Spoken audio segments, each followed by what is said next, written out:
বিশ্ব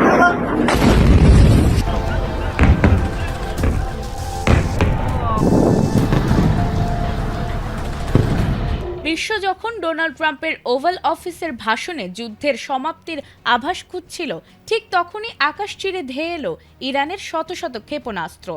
প্রেসিডেন্ট ট্রাম্পের ১৯ মিনিটের ভাষণে যখন ইরানের সামরিক সক্ষমতা নিয়ে তাচ্ছিল্য করা হচ্ছিল, ঠিক তখনই কয়েক মিনিটের ব্যবধানে চ্যালেঞ্জ ছুড়ে দিল তেহরান।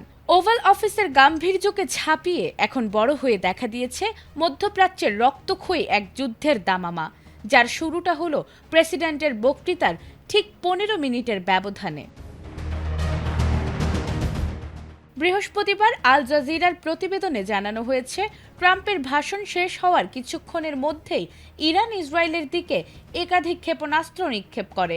ইসরায়েলি সামরিক বাহিনী জানিয়েছে, তারা ইরান থেকে ছোড়া ক্ষেপণাস্ত্র শনাক্ত করেছে এবং তা প্রতিহত করতে প্রতিরক্ষা ব্যবস্থা সক্রিয় করা হয়েছে।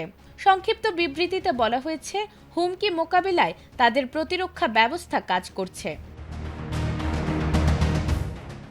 এর আগে ভাষণে ট্রাম্প দাবি করেছে, চলমান যুদ্ধে ইরানের নৌ ও বিমান শক্তি বড় ধরনের ক্ষতির মুখে পড়েছে এবং দেশটির অনেক শীর্ষ নেতা নিহত হয়েছেন। তিনি আরও বলেছেন, ইরানের ক্ষেপণাস্ত্র ও ড্রোন হামলার সক্ষমতা উল্লেখযোগ্যভাবে কমে গেছে। একই সঙ্গে ইসরায়েল ও উপসাগরীয় মিত্র দেশগুলোর প্রশংসায় তিনি বলেছেন, যুক্তরাষ্ট্র তাদের ব্যর্থ হতে দেবে না। ট্রাম্প আরও দাবি করেছে, ইরান বিভিন্ন দেশে হামলা চালিয়ে প্রমাণ করেছে যে তাদের কখনোই পারমাণবিক অস্ত্র অর্জনের সুযোগ দেওয়া উচিত নয়।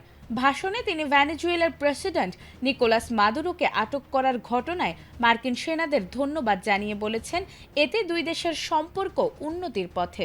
এছাড়াও তিনি তার প্রথম মেয়াদে ইরানের শীর্ষ কমান্ডার কাশেম সোলাইমানিকে হত্যার অভিযানের কথাও উল্লেখ করেছেন।